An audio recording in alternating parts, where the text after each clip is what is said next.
আজ জুমার খুতবায় সংক্ষিপ্ত সময়ে আমার বক্তব্যের বিষয় অন্যায় কাজে বাধা প্রদান করা। অন্যায় কাজ দেখলে আপনাকে আমাকে বাধা প্রদান করতে হবে। যদিচ আপনি আমি সমাজের মাঝে বসবাস করি, যারা সালাত আদায় করি, ইবাদত বান্দেগি করি, আমাদের মাঝে এরকম ধারণা অনেকেরই রয়েছে যে ওই ব্যক্তি অন্যায় করছে, ওই ব্যক্তি অন্যায় করুক, তার জবাব ও দিবে। আমি তো ভালো কর্ম করি, ভালো কাজ করি, অতএব আমি ভালো থাকলেই চলবে। না, কোরআন হাদিসের দৃষ্টিতে ব্যাপারটা এরকম নয়। বর্তমান সময়ের জন্য অত্যন্ত গুরুত্বপূর্ণ একটা বিষয় আমি মনে করলাম, যার কারণে আজকে এই বিষয়টা আপনাদের সামনে সংক্ষিপ্তভাবে উপস্থাপন করার চেষ্টা করব ইনশাআল্লাহ। আপনার আমার কেন জানি চিন্তা ভাবনাটাই এরকম যে যতটুকু পারি আল্লাহকে ডাকবো, ইবাদত বান্দেগি করব। আরেকজন ভালো করছে না খারাপ করছে ওইটা নিয়ে মাথা ঘামানো আমার প্রয়োজন নেই। এমন চিন্তা ভাবনা নিয়ে আপনি থাকতে পারেন না, বরং আপনাকে প্রথমত দাওয়াতি কাজ করতে হবে যে কোনো মূল্যে। আপনি ভালো কাজ করেন, এটা ভালো কথা, প্রশংসনীয়, দাবিদার। কিন্তু আরেকজন কেন ভালো কাজ করে না তাকে আপনাকে দাওয়াত দিতে হবে। আপনি খারাপ কর্ম করেন না, এটা প্রশংসার দাবিদার, আপনি প্রশংসার দাবিদার। কিন্তু যেই ব্যক্তি আরেকজন খারাপ কাজ করছে সমাজের মধ্যে, তাকে যে আপনি প্রতিহত করছেন না, বাধা প্রদান করছেন না, দাওয়াত দিচ্ছেন না, এর জন্য কিন্তু আল্লাহ সুবহানাহু ওয়া তাআলা কাল কিয়ামতের দিন আপনার কাছ থেকেও জবাবদিহিতা নেবেন। কথা কি বুঝাতে পারলাম? অতএব সম্মানিত জুমা সালাতের মুসল্লিবৃন্দ, আপনি যদি কোরআন মাজিদ পড়েন, বুঝেন, তাহলে বুঝতে পারবেন পবিত্র কোরআনুল কারীমে আল্লাহ সুবহানাহু ওয়া তাআলা যেখানে যেখানে বলেছেন যে তোমরা সৎ কাজের আদেশ করো, তার প্রত্যেকটা জায়গায় আল্লাহ সুবহানাহু ওয়া তাআলা পরের বাক্যেই বলছেন যে তোমরা অন্যায় কাজে বাধা প্রদান করো। আপনি যদি নবী সাল্লাল্লাহু আলাইহি ওয়াসাল্লামের হাদিসের দিকে লক্ষ্য করেন, দেখতে পাবেন যেখানে তিনি বলেছেন যে তোমরা সৎ কাজের আদেশ করো, প্রায় প্রত্যেকটা জায়গাতেই নবী সাল্লাল্লাহু আলাইহি ওয়াসাল্লাম বলেছেন যে অন্যায় কাজ দেখলে বাধা প্রদান করো। এমনকি আপনি কোরআন হাদিস পড়লে, জানলে, জ্ঞান অর্জন করলে বুঝতে পারবেন যে অন্যায় কাজে বাধা প্রদানের গুরুত্ব আল্লাহ এবং আল্লাহর নবী আরো বেশি দিয়েছেন। যেমনটি আপনাকে আমি কোরআন হাদিস থেকে দু চারটা কথা বললে হয়তো আপনি কিছুটা হলেও উপলব্ধি করতে পারবেন, কিছুটা হলেও বুঝ আপনি নিতে পারবেন। সম্মানিত দ্বীনি মুসলিম ভাই ও বোন, আপনাকে আমাকে অবশ্যই অবশ্যই সৎ কাজের পাশাপাশি অন্যায় কাজ দেখলে বাধা প্রদান করতে হবে। চুপ করে গাপ্তি মেরে বসে থাকলে হবে না। আল্লাহ সুবহানাহু ওয়া তাআলা পবিত্র কোরআনুল কারীমের সূরা আলে ইমরানের 104 নম্বর আয়াতে এ সম্পর্কে আল্লাহ তাআলা বলছেন, ওয়ালতাকুম মিনকুম উম্মাহ ইয়াদউনা ইলাল খায়র ওয়া ইয়া'মুরুনা বিল মারুফ ওয়া ইয়ানহাউনা আনিল মুনকার ওয়া উলাইকা হুমুল মুফলিহুন। আল্লাহ সুবহানাহু ওয়া তাআলা বলছেন, ওয়ালতাকুম মিনকুম উম্মাহ, তোমাদের মধ্যে অবশ্যই এমন একটা দল থাকতে হবে, এমন একটা জাতি থাকতে হবে, এমন একটা গোষ্ঠী থাকতে হবে যারা ইয়াদউনা ইলাল খায়র, যারা মানুষকে কল্যাণের দিকে আহ্বান করবে। এরপরে আল্লাহ তাআলা বলছেন ওয়া ইয়া'মুরুনা বিল মারুফ, যারা মানুষকে ভালো কাজের আদেশ প্রদান করবে। এরপরে আল্লাহ তাআলা বলছেন ওয়া ইয়ানহাউনা আনিল মুনকার, যারা মানুষকে অন্যায় কাজের নিষেধ প্রদান করবে। এই বাক্যগুলো বলার পরে আল্লাহ সুবহানাহু ওয়া তাআলা বলছেন ওয়া উলাইকা হুমুল মুফলিহুন, তারাই হবে সফল কাম্য। অত্র সূরা আলে ইমরানের 104 নম্বর আয়াত দ্বারা কয়েকটা বিষয় স্পষ্ট হয়। প্রথমত, যারা সফল কাম্য হবে তাদের কোয়ালিটি আল্লাহ সুবহানাহু ওয়া তাআলা বর্ণনা করছেন এইভাবে, তোমাদের মধ্যে এমন একটা দল থাকতে হবে, এমন একটা গোষ্ঠী থাকতে হবে। সবাই তো করবে না, কিছু সংখ্যক মানুষ এরকম থাকতে হবে যারা মানুষকে কল্যাণের দিকে আহ্বান করবে, যারা মানুষকে সৎ কাজের আদেশ করবে।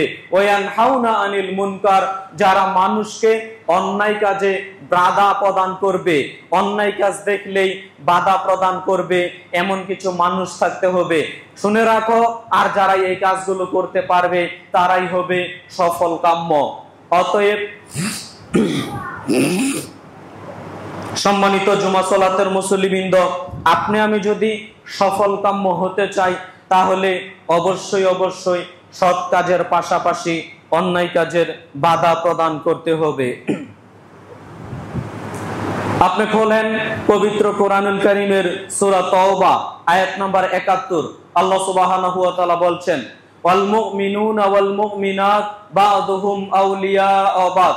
একজন মুমিন পুরুষ আর একজন মুমিনা নারী, তাদের কাজ ও কর্ম হচ্ছে, একজন মুমিন পুরুষ আর একজন মুমিনা নারী, তাদের কাজ হচ্ছে ইয়ামুরুনা বিল মারুফ, তারা ভালো কাজের আদেশ করবে, ওয়ানহাউনা আনিল মুনকার, তারা মন্দ কাজের নিষেধ করবে, ওয়ায়ুকিমুনাস সালাত, তারা সালাত আদায় করবে, ওয়ায়ুতুনাজ যাকাত, তারা যাকাত প্রদান করবে, ওয়ায়ুতিউনাল্লাহ, তারা আল্লাহকে মান্য করবে, রাসূলহু, তারা রাসূলের আনুগত্য করবে।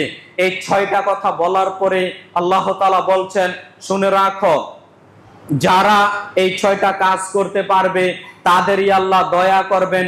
নিশ্চয়ই আল্লাহ তাআলা হচ্ছেন দয়াশীল, প্রজ্ঞাময়। সম্মানিত জুমা সালাতের মুসল্লিবৃন্দ, অত্র সূরা তাওবার ৭১ নম্বর আয়াত দ্বারা কয়েকটা বিষয় স্পষ্ট হয়। আবার বলি, আল্লাহ সুবহানাহু ওয়া তাআলা বলছেন, ওয়াল মুমিনুনা ওয়াল মুমিনাত বা'দুহুম আউলিয়াউ বা'দ। একজন মুমিন পুরুষ আর একজন মুমিনা নারী, প্রত্যেকের এই গুণগুলো, এই বৈশিষ্ট্যগুলো থাকা একান্ত জরুরি। এই কথা বলার পরে আল্লাহ তাআলা ১ নম্বরে বললেন, ১ ইয়ামুরুনা বিল মারুফ, যারা ভালো কাজের আদেশ করবে। ২ ওয়ানহাউনা আনিল মুনকার, যারা মন্দ কাজের নিষেধ করবে। ৩ ওয়াকিমুনাস সালাত, যারা সালাত আদায় করবে। ৪ ওয়াইতুনাজ যাকাত, যারা যাকাত প্রদান করবে। ৫ ওয়াইতুনাল্লাহ, যারা আল্লাহকে মান্য করবে, অর্থাৎ সর্ব ধরনের শিরিক থেকে বিরত থাকবে। ৬ ও রাসূলহু, যারা রাসূলের আনুগত্য করবে, অর্থাৎ সর্ব ধরনের বিদআত থেকে বিরত থাকবে। এই ৬টা কাজের কথা বলার পরে আল্লাহ তাআলা বলছেন, শুনে রাখো, এই ৬টা কাজ যারা করতে পারবে তাদেরকেই আল্লাহ দয়া করবেন। নিশ্চয়ই আল্লাহ তাআলা হচ্ছেন দয়াশীল। সম্মানিত দ্বীনি মুসলিম ভাই ও বোন, বলেন তো আমরা কি আল্লাহর দয়া পেতে চাই না ভাই? অবশ্যই আল্লাহর দয়া পেতে চাই।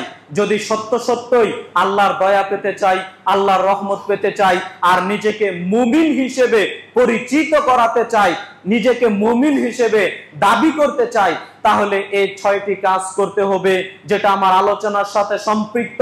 প্রথম ২টা, সৎ কাজের আদেশ করতে হবে, অন্যায় কাজ দেখলে বাধা প্রদান করতে হবে। আপনি সৎ কাজের আদেশ করবেন, সালাত আদায় করবেন, যাকাত প্রদান করবেন, এরপরে আল্লাহকে মান্য করবেন, রাসূলের আনুগত্য করবেন, বিদআত করবেন না, কিন্তু অন্যায় কাজ দেখলে বাধা প্রদান করবেন না। তাহলে কি আপনি পরিপূর্ণ মুমিন হতে পারবেন? অসম্ভব ব্যাপার। আয়াতের এক অংশের গুরুত্বপূর্ণ, যার কারণে গুরুত্ব দিতে গিয়ে আল্লাহ সুবহানাহু ওয়া তাআলা সালাতের আগে বললেন যে অন্যায় কাজ দেখলে বাধা প্রদান করতে হবে। যাকাতের আগে বললেন অত্র আয়াতে যে অন্যায় কাজ দেখলে বাধা প্রদান করতে হবে। আল্লাহকে মান্য করো, এইটাও আল্লাহ পরে নিয়ে আসলেন। রাসূলের আনুগত্য করো, এইটাও আল্লাহ পরে নিয়ে আসলেন।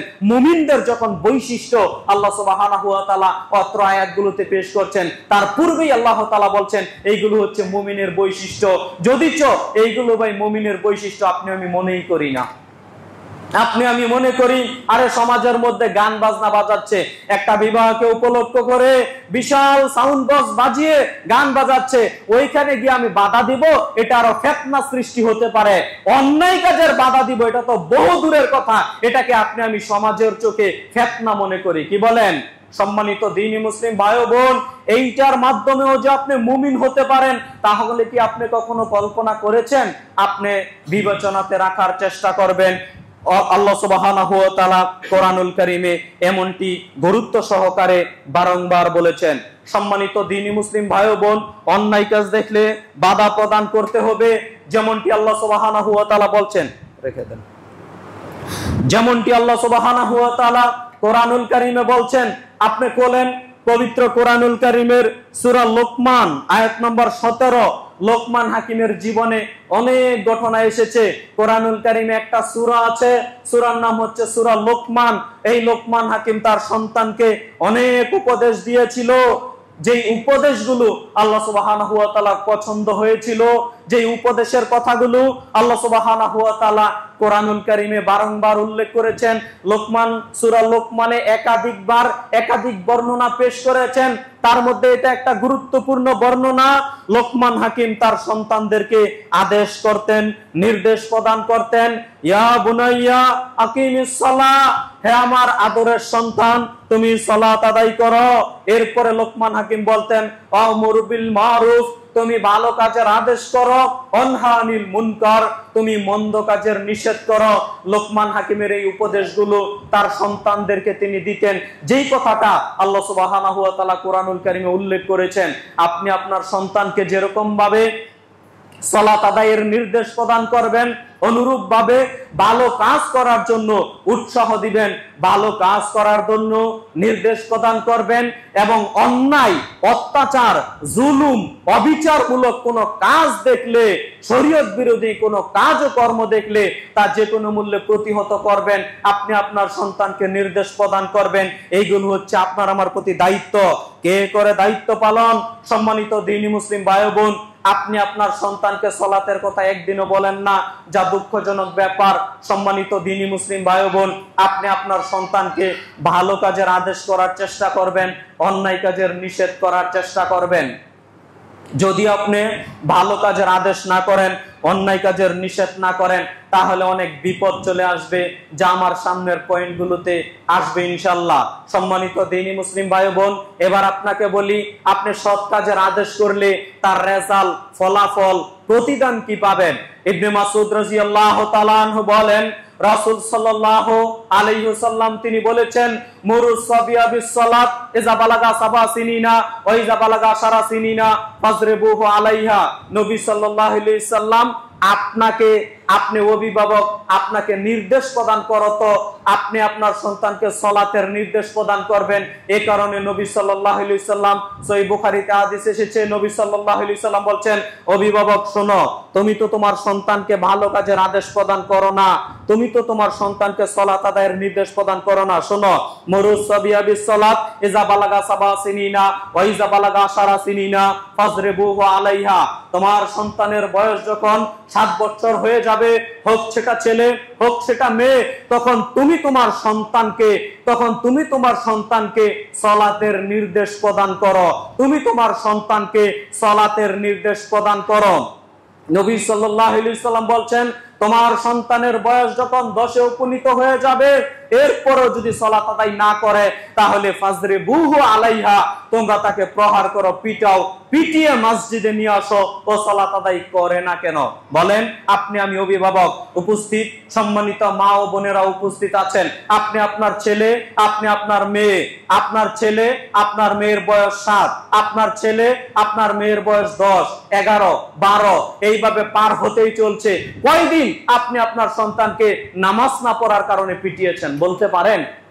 অথচ দুষ্টামি করলে ঠিকই প্রহার করেন, বেয়াদবি করলে ঠিকই প্রহার করেন, অন্যান্য ভুল করলে ঠিকই শাসন করেন, কিন্তু সালাত আদায় করেন না।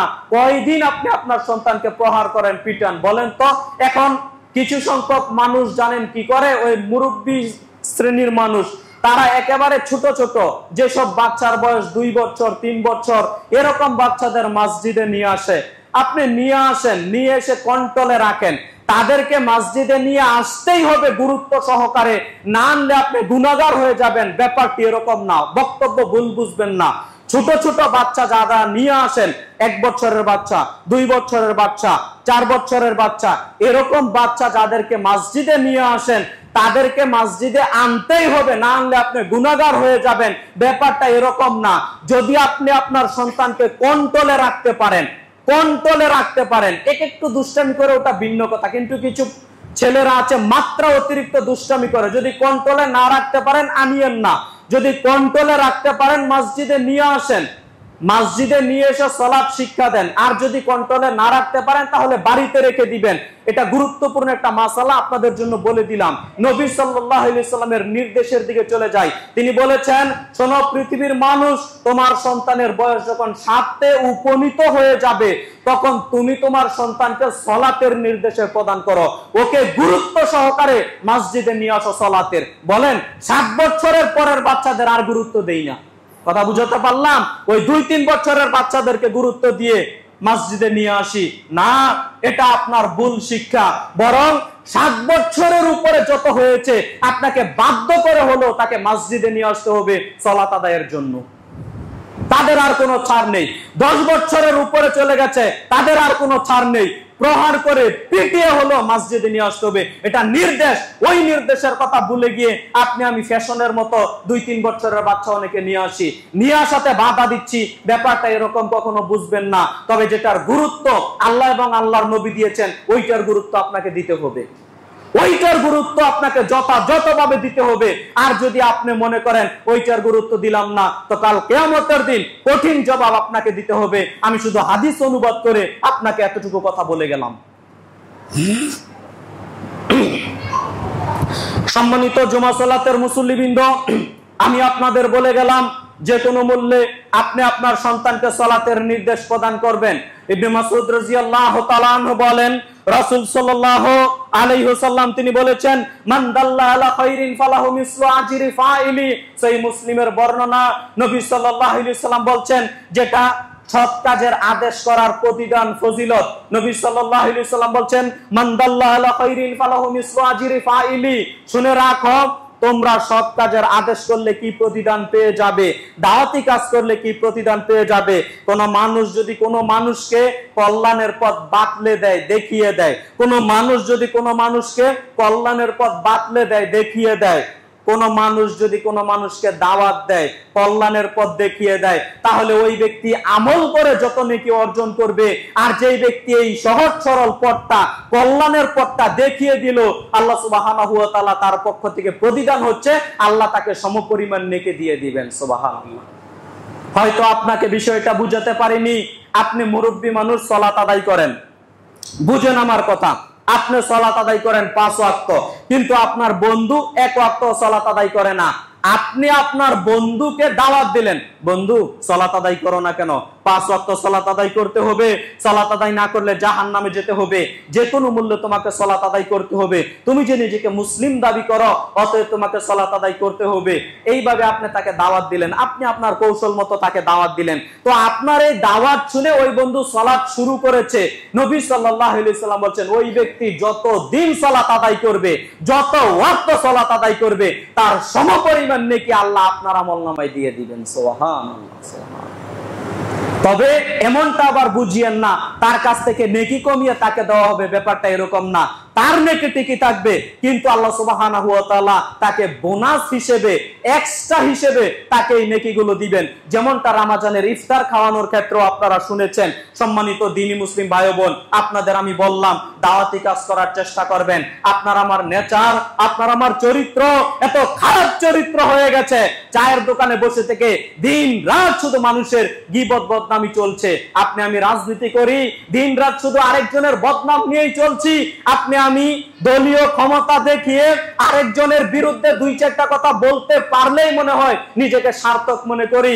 না ভাই, আপনি এই কল্যাণকর কথাগুলো বলেন। আপনি একটা তাসবিহ জানেন, এই তাসবিহটা আরেকজন ভাইকে জানিয়ে দেন। কি তাসবিহ জানেন? আবু হুরায়রা রাদিয়াল্লাহু তাআলা আনহু বলেন, রাসূল সাল্লাল্লাহু আলাইহি ওয়াসাল্লাম বলেছেন, যেই ব্যক্তি প্রত্যেক ফরজ সালাতের পরে 33 বার বলবে সুবহানাল্লাহ, 33 বার বলবে আলহামদুলিল্লাহ, 33 বার বলবে আল্লাহু আকবার, 3-33 99 হলো। একবার বলবে লা ইলাহা ইল্লাল্লাহু ওয়াহদাহু লা শারীকা লাহু লাহুল মুলক ওয়া লাহুল হামদু ওয়া হুয়া আলা কুল্লি শাইইন কাদির। 100 পূর্ণ করবে এই বাক্যটা। আবু হুরায়রা রাদিয়াল্লাহু তাআলা আনহু বলেন, রাসূল সাল্লাল্লাহু আলাইহি ওয়াসাল্লাম বলেছেন, তার অতীতের যত সগীরা গুনাহ আছে সমস্ত সগীরা গুনাহ আল্লাহ তার maaf করে দিবেন, কেউ যদি আমলটা করে। তো আপনি এই আমলটা করেন, ফরজ সালাতের পরে এই আমলটা করেন, এই হাদিসটা আপনি জানেন। আরেকজন ভাই এই আমলটা করে না, তাকে আপনি বলে দেন, শোনো ফরজ সালাতের পর তাড়াহুড়া করে চলে যায়ও না, বরং 33 বার সুবহানাল্লাহ বলো, 33 বার আলহামদুলিল্লাহ বলো, 33 বার আল্লাহু আকবার বলো, আর এই দোয়াটা পড়ো। দোয়াটা যদি না পারো 33 বার সুবহানাল্লাহ, 33 বার আলহামদুলিল্লাহ, 34 বার আল্লাহু আকবার এইটা বলো, তাহলে আল্লাহ তোমাকে এই প্রতিদান দিবেন। তোমার সগীরা গুনাহ যত আছে, যত সগীরা গুনাহ আছে, এমনকি সমুদ্রের ফেনা পরিমাণও যদি সগীরা গুনাহ থাকে, এরপরও আল্লাহ তোমার মাফ করে দিবেন। আপনি দাওয়াত দেন, দাওয়াত শুনে যদি ও আমল করে, যত দিন আমল করবে তার সমপরিমাণ নাকি আল্লাহ আপনার আমলনামায় দিয়ে দিবেন। এই ভালো কাজ করি না ভাই, টিস্যু আছে, এই ভালো কাজ করি না ভাই। সম্মানিত দ্বীনি মুসলিম ভাই ও বোন, ভালো কাজ করতে হবে, দাওয়াতি কাজ করতে হবে, কল্যাণকর কাজ, মানুষকে দাওয়াত দিতে হবে। যদি আপনি কল্যাণকর কাজে দাওয়াত দেন, কল্যাণের পথ মানুষকে দেখিয়ে দেন, তাহলে সমপরিমাণ নেকি আল্লাহ সুবহানাহু ওয়া তাআলা আপনার আমার আমলনামায় দিয়ে দিবেন। আপনাকে আমি অনুরোধ করে গেলাম, দাওয়াতি কাজ করার চেষ্টা করবেন। দাওয়াতি কাজ করার মাধ্যমে এই নেকিগুলো আপনি অর্জন করতে পারবেন ইনশাআল্লাহ।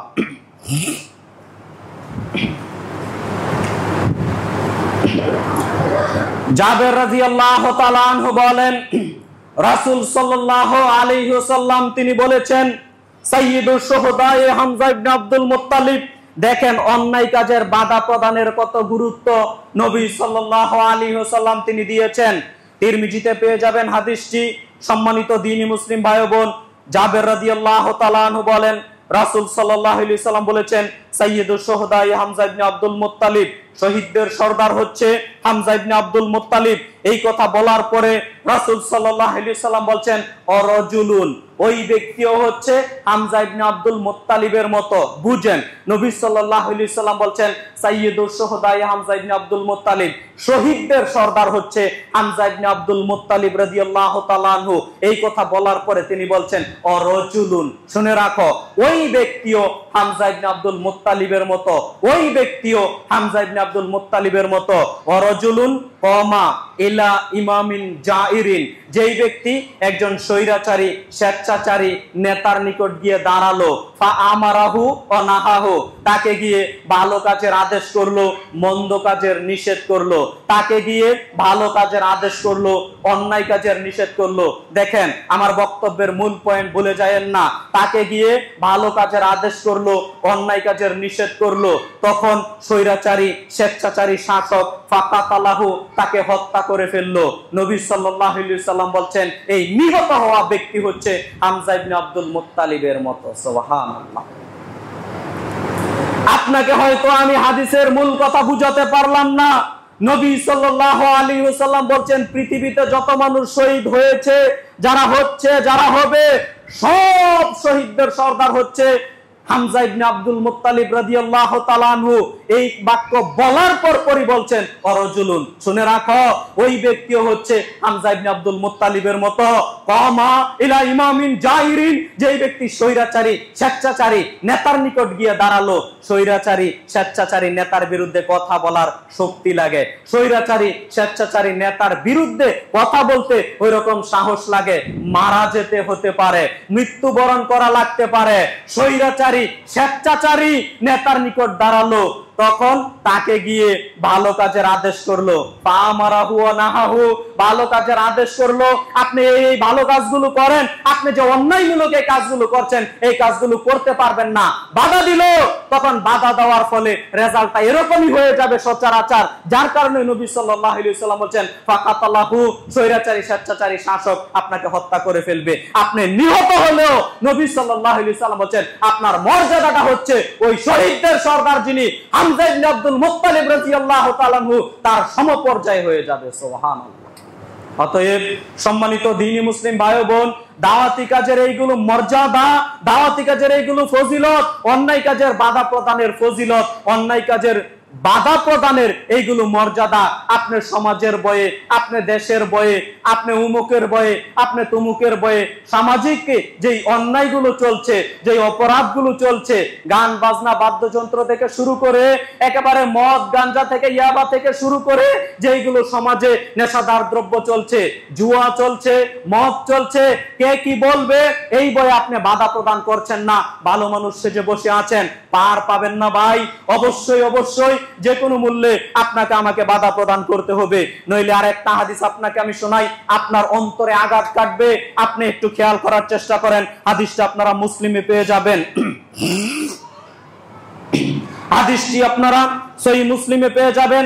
আবু সাঈদ খুদরি রাদিয়াল্লাহু তাআলা আনহু বলেন, রাসূল সাল্লাল্লাহু আলাইহি ওয়াসাল্লাম বলেছেন, মান রা মিনকুম মুনকারান ফালিগাইয়িরু বিয়াদিহি ফাইল্লাম ইসতাতিফা বিলিসানি ফাইল্লাম ইসতাতিফা বিকলবিহি ওয়া যালিকা আযাফুল ঈমান। রাসূল সাল্লাল্লাহু আলাইহি ওয়াসাল্লাম বলছেন, শুনে রাখো, মান রা মিনকুম মুনকারান ফালিগাইয়িরুহু বিয়াদিহি, যে কোনো ব্যক্তি যদি কোনো শরীয়ত বিরোধী কাজ ও কর্ম দেখে, বাক্যটা বুঝেন, নবী সাল্লাল্লাহু আলাইহি ওয়াসাল্লাম বলছেন, মান রা মিনকুম মুনকারান ফালিগাইয়িরু বিয়াদিহি, যে কোনো ব্যক্তি যে কোনো শরীয়ত বিরোধী কাজ ও কর্ম দেখুক, কাজটা ছোট হতে পারে, কাজটা বড় হতে পারে, শরীয়ত বিরোধী কোনো কাজ ও কর্ম দেখেছেন, শরীয়ত বিরোধী কোনো কাজ ও কর্ম দেখেছেন, তাহলে আপনার দায়িত্ব এক, শক্তি প্রয়োগের মাধ্যমে বাধা দিতে হবে।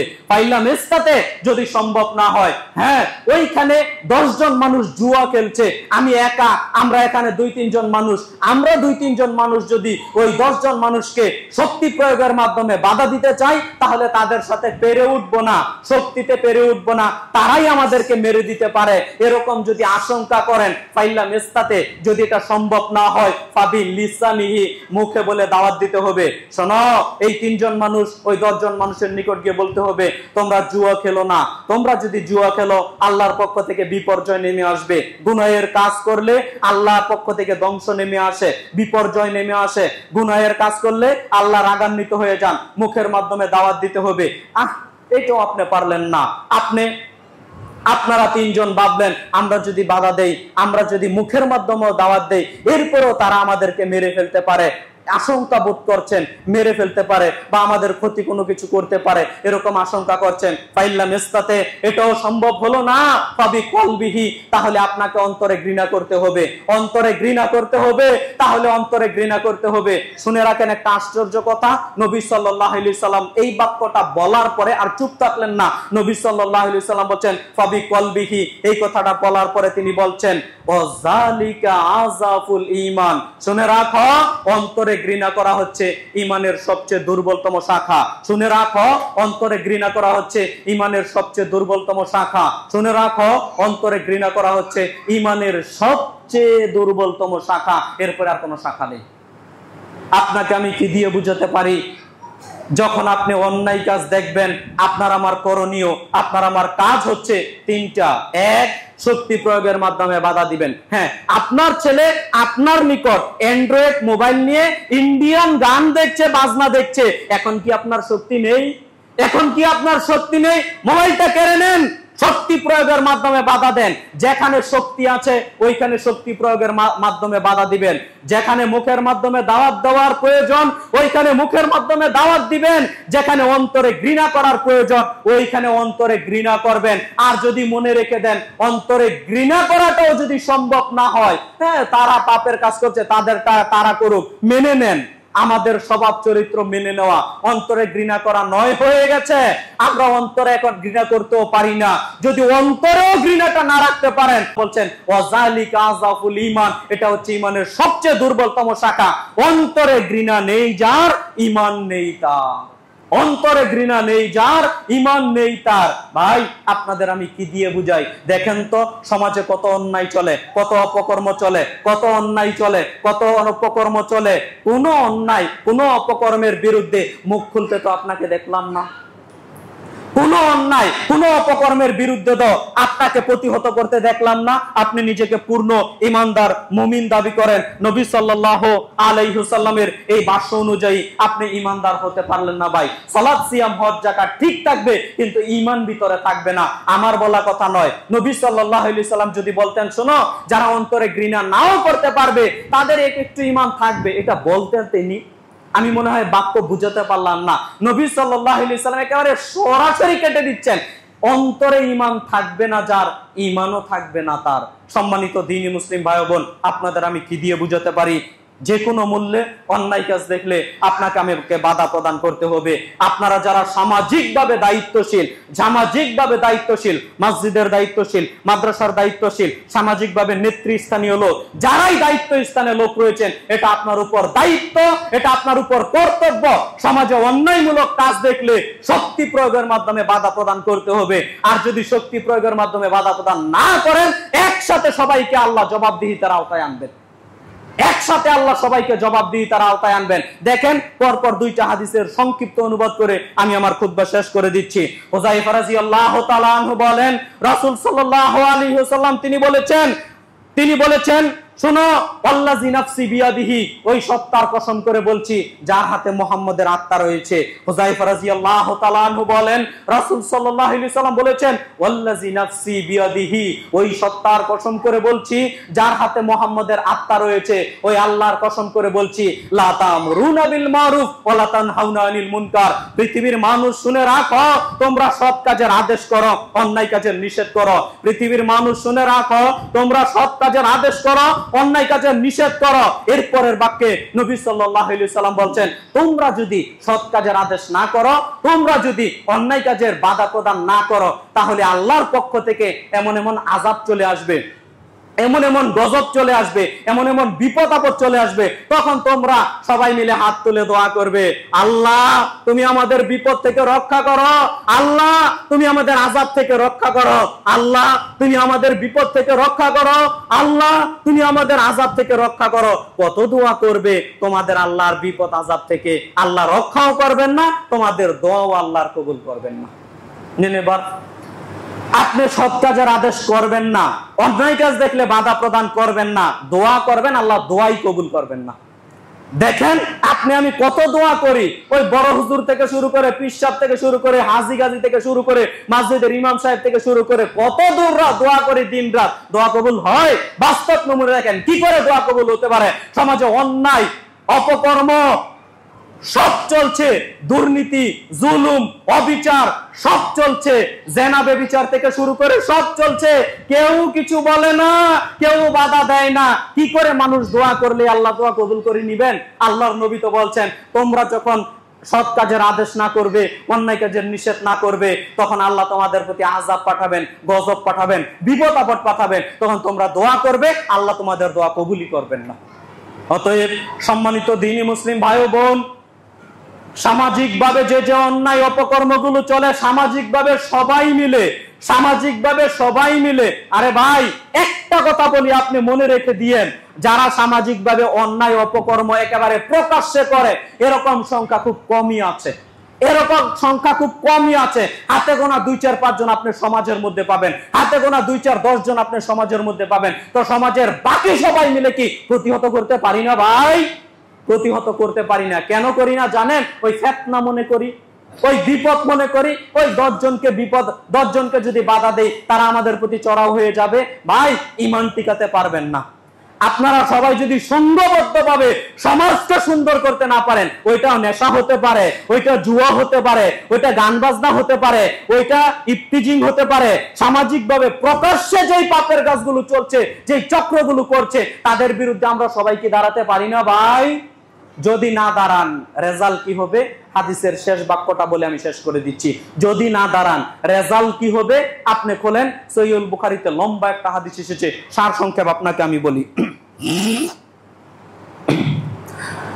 লম্বা একটা হাদিস, আমি শুধু অনুবাদটা বলে খুতবা শেষ করে দিচ্ছি। আপনারা যারা জ্ঞানী গুণী মানুষ, আপনারা একটু সচেতনতার সহিত খেয়াল করার চেষ্টা করেন।